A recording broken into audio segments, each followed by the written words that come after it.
Good afternoon, and welcome to another episode of CTLN Opinion Plus, where we have conversations about issues and concerns of the Latino community. Today, we're joined by Doug Casey, Executive Director of Connecticut Commission for Educational Technology. Welcome, Doug, and thank you for joining us today. It is great to have you here. It's a pleasure to be here, Maricela. Thank you.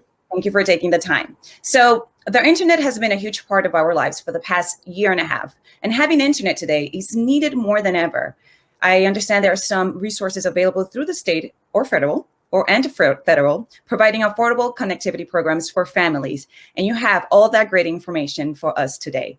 Let's start with how important is internet today for families, and how involved is your department, in supporting online learning and, of course, serving as well.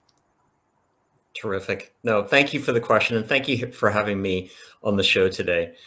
As you said, being online is central to so many things in our lives today.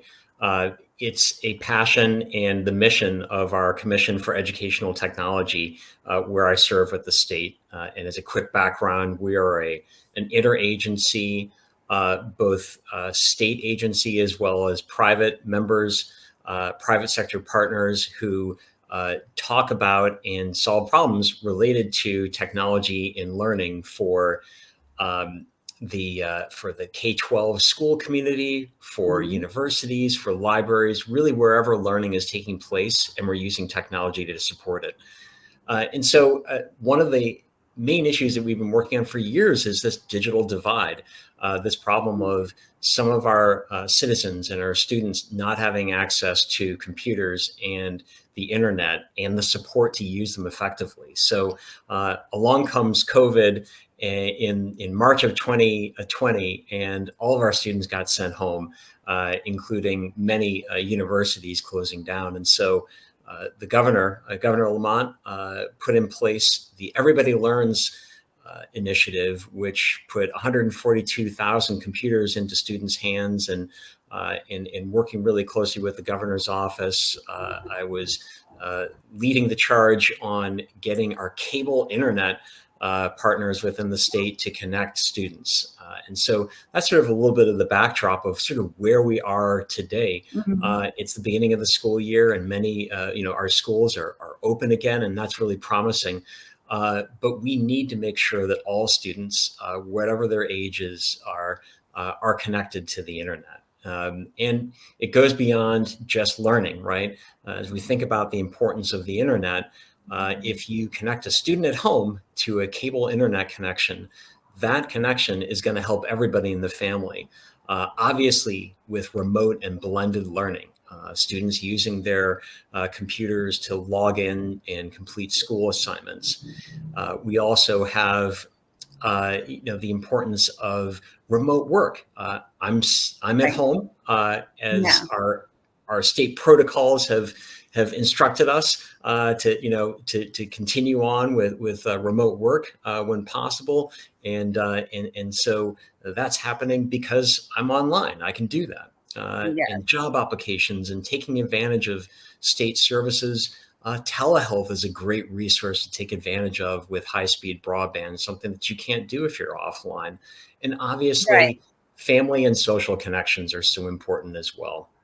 I know. So talking about all this great connectivity that your office is offering, I understand there's a new program for the school year. I want you to tell us about it. It's called the Emergency Broadband Benefit. How could it be available for families, or how can family qualify for it? And what is the eligibility for this service? So the rules, limitations, how does it work? How long does it last if you acquire it?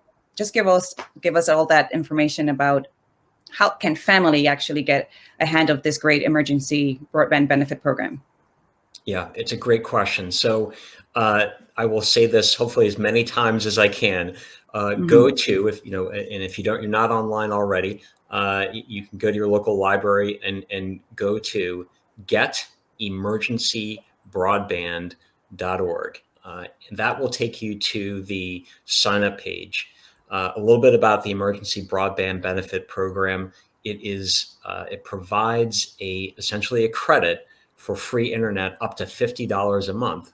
So within that allocation, you can get a pretty good connection at home and get online. The qualifications are pretty broad. If Mhm. you're, and again, this is a program that connects entire households. Thinking about the eligibility, if you are eligible for SNAP, for Medicaid, the National School Lunch Program, which is informally referred to as free and reduced lunch, if you receive federal housing assistance, if you're on a veteran's pension, all of those are qualifiers. Also, because this is COVID related, if you've Right. experienced a significant reduction in your salary because you were laid off or scaled back, you're also eligible. College students who are receiving Pell Grants can Mm-hmm. take advantage of the program. And there are special set-asides for those who are living on tribal lands. So we're tracking this closely. We're encouraging all of our eligible citizens to sign up, and they can do that again by going to getemergencybroadband.org. There are links for both English versions and Spanish versions, and Right. sign up takes place, and this is important. All of the major providers, carriers in the state are participating. So your Comcast, your Frontiers, your Charters are all participating. So no matter where you live, you should have at least one option to get online. Now, Doug, so what about for those unconnected residents who don't have a computer or don't have access to go to a library? Is there like maybe a phone number that they can call, or is it maybe they can do it through their schools or their community office? I mean, how would that go about? Yeah, and I would encourage them to do it online. I would Mhm. encourage folks who don't have a connection to get a friend. As you said, go Okay. to a library, go to a community center. There are a number of steps that are required to sort of screen by screen. So I think having someone who is comfortable with getting online is a good thing to have. So whether again through your library, through your church, through your place of worship, a lot of community groups are becoming more and more aware of this, and they're ready to help. Is there an open phone line, or for maybe that they can call if they don't have access to community service? To my knowledge, there is no phone line right now, but which is sort of you'd think it for people who aren't online there would be a phone line, Yeah.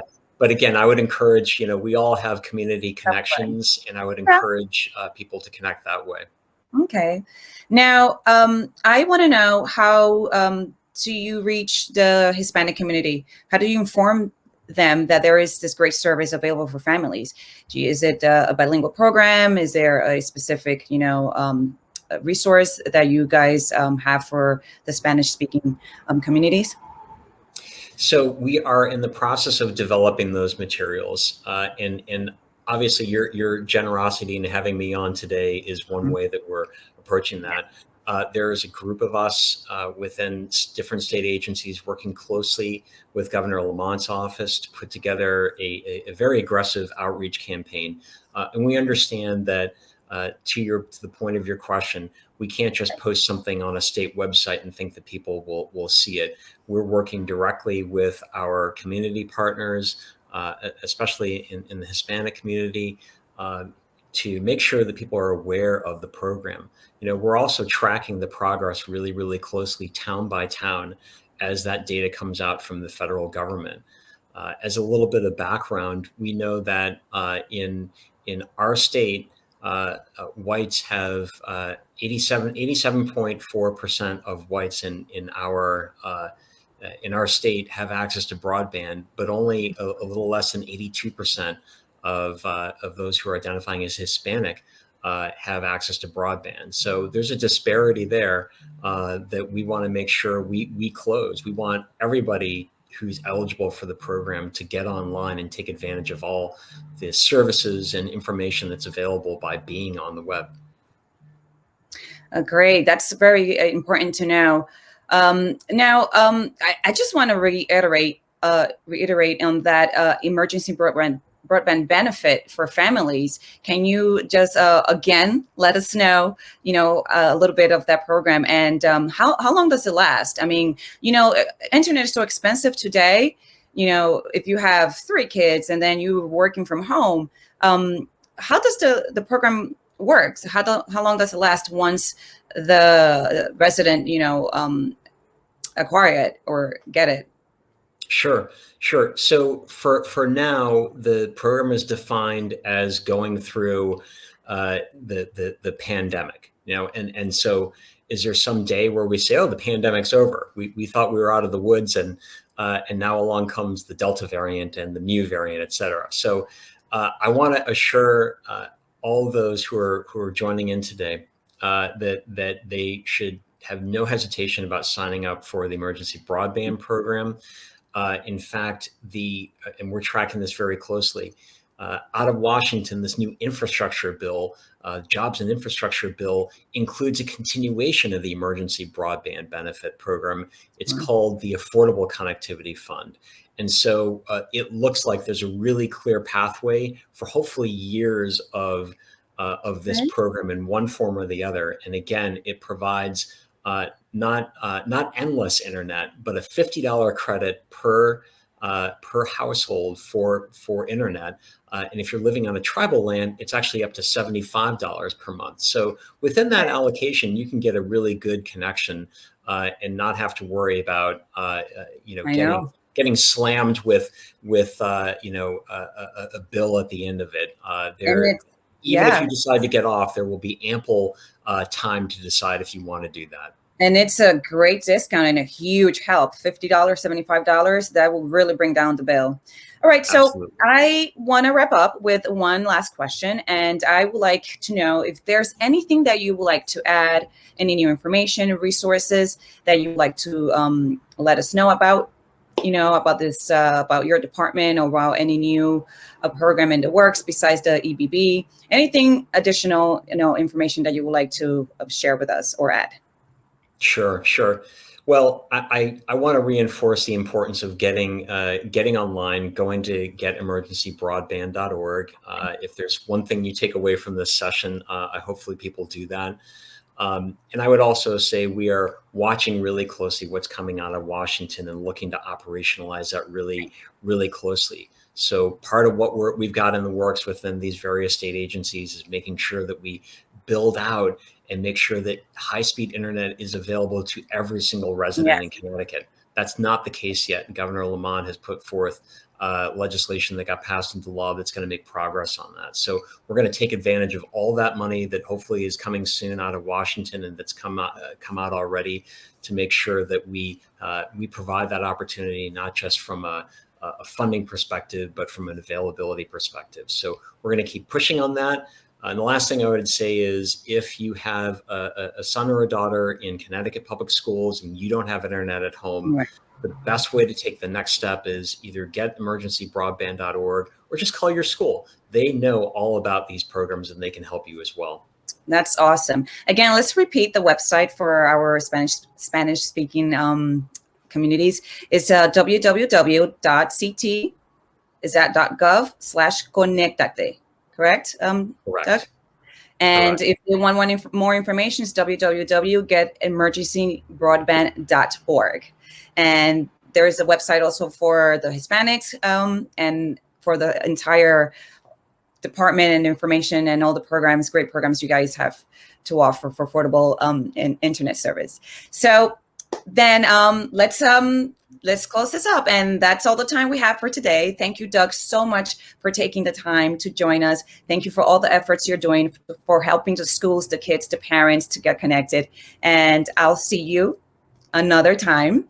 And join us for another episode in 2 weeks. For more information about our discussion today, check out our web story on ctlatinonews.com. Follow us on Twitter and at CT Latina News and Instagram at CT_Latina News. I'm Maricela Baez with CTLN Opinion Plus. See you next time.